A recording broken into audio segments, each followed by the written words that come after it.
In a previous video, I talked about controlling this vertical axis when we're hitting balls and keeping that ball low over the net and understanding how to do that, and then understanding if that ball went into the net, why, and if it went too high or went long and out of bounds, why. Today I want to talk about the horizontal axis and controlling this ball to the left or to the center or to the right. I also talked about my body orientation to the net, whether I'm square to the net when I'm hitting these ground strokes or drives, or whether I'm sideways to the net like this on both the forehand and the backhand side. All of those things apply in today's conversation about controlling this ball going left, center, or right. I probably won't go through every iteration of here's what it looks like if I'm square to the net, and here's what it looks like if I'm this way. Just try and extrapolate what that means to the other position, the other orientation, if that's how you hit the ball. How then do I control how far left or center or right this shot goes that I'm about to hit?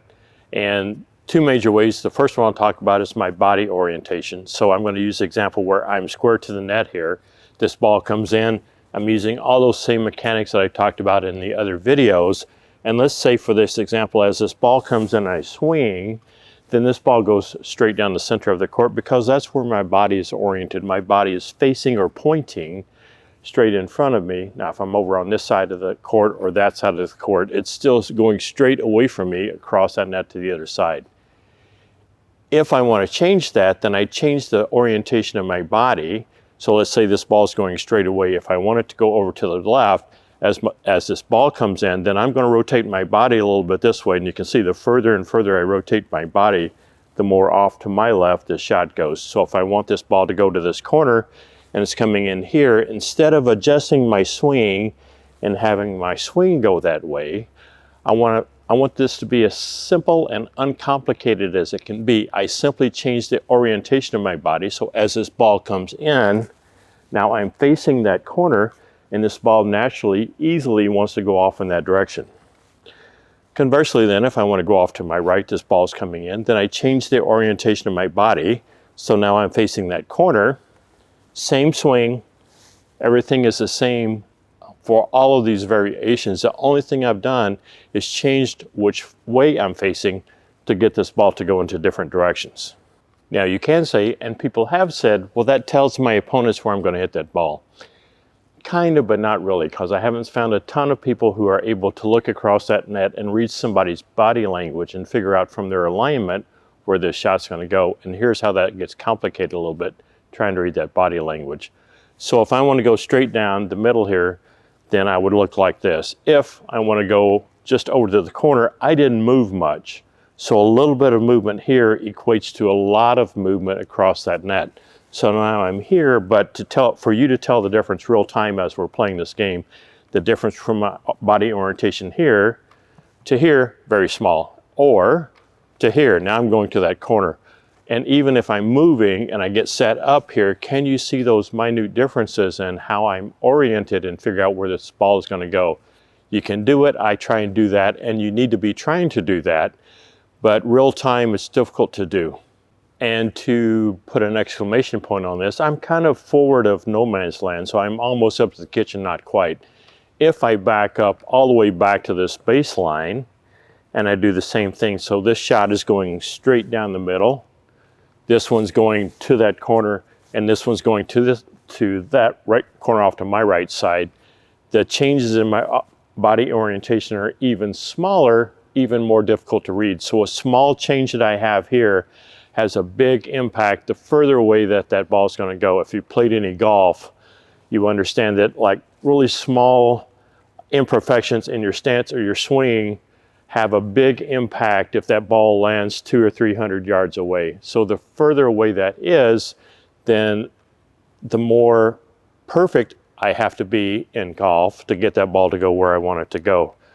So here, if I'm in no man's land or if I'm back here, I don't have to change my orientation very much. I could probably leave my feet where they are and just rotate from my hips and my shoulder and to get it to go off to different directions.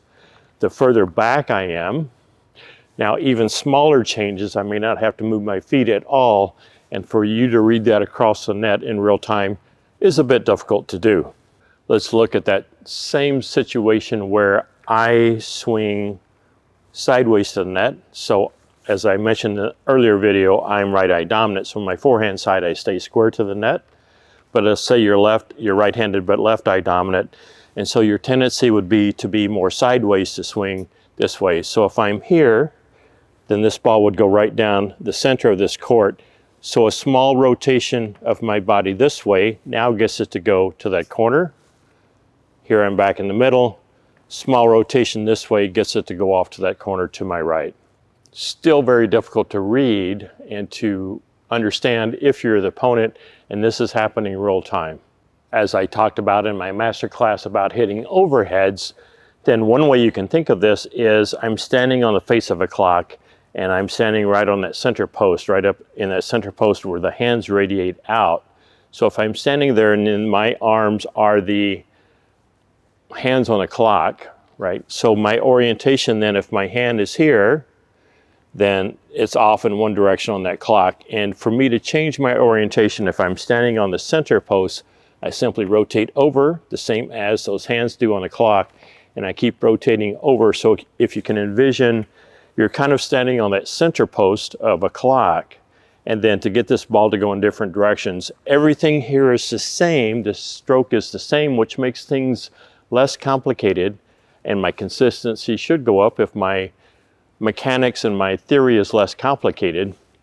So here, then I just want to rotate over, and then if I keep rotating over here, you can see how all of my swings are the same. It should just be going off on this different direction.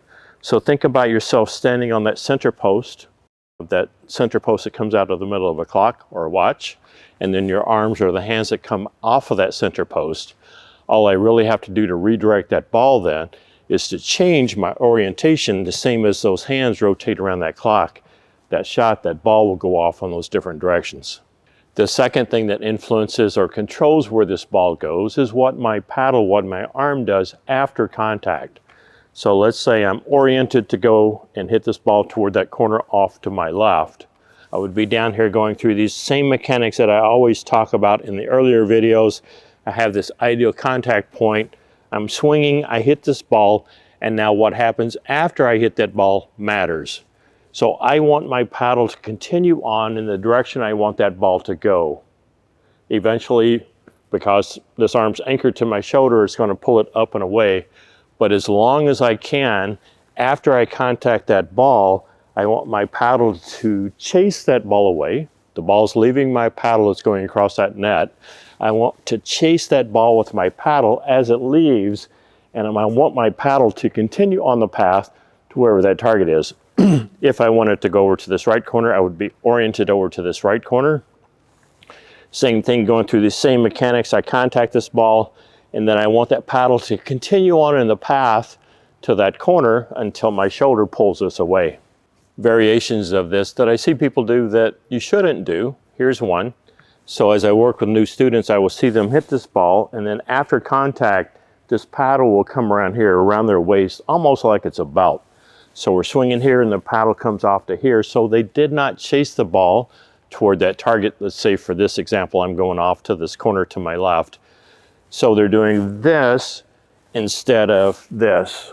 So I want that paddle to be extended and go all the way toward that corner or whatever that target is. If you find yourself, and here again, I think it's important to record yourself and see what you're doing. It's hard to tell if you're not in tune with what your body's doing in some of these shots. Look and see if you're doing this. If you're doing that, you're not chasing that ball away. Your targeting is never going to be as good as it could be. Another variation that I see my students do is they'll have this swing where they hit the ball and their paddle stops here. So instead of chasing that ball toward that corner, in this case, then I'm going off to the left, what I see them do is they'll swing and they'll stop here. So they're not chasing that ball toward the target, and they're never going to have as good a targeting as they otherwise could. One reason I see people do this, where they're swinging and they're stopping the paddle here, is I think the brain tells us that if I stop my paddle here, that ball's not going to go out. I'm controlling how far or how deep that goes. That's not true. This ball has already left my paddle, And then if you're stopping out here, it's long gone. You've already hit that ball. You've already determined how deep or how short that ball is going. So try not to do this. Try not to have the mindset that if I put the brakes on here, that ball's not going to go very far.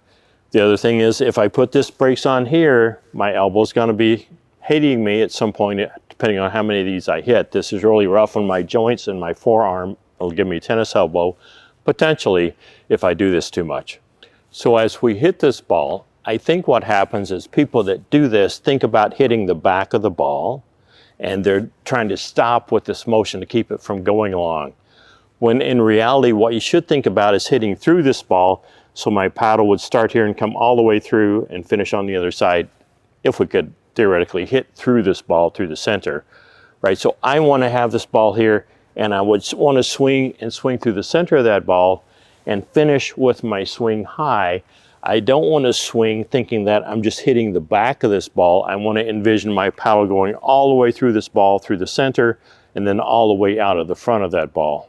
If you have fear then of, if I swing all the way through this ball is going to go too far, it's going to go long, that's not true. And I talked in that previous video about how controlling that height, what we do to control the height over the net to keep the ball low, and keep it from going too long or keep it from going into the net. So that is the video that's key to understanding how I control the height of that ball.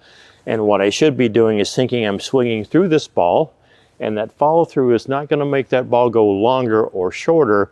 The ball's already gone off the paddle. So try and get that out of your mind if that's one of the things that you're thinking is, I need to be hitting all the way through that ball. I need to be following that ball, chasing that ball toward that target as long as I can.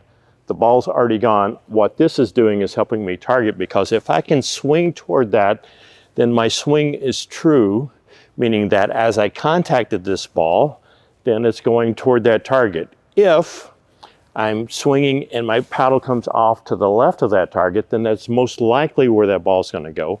Or if I swing and my follow through comes off to the right of that target, that's most likely where that ball's going to go. If then you want to have really good targeting, left, right, or center, you need to be working on this, having that follow through.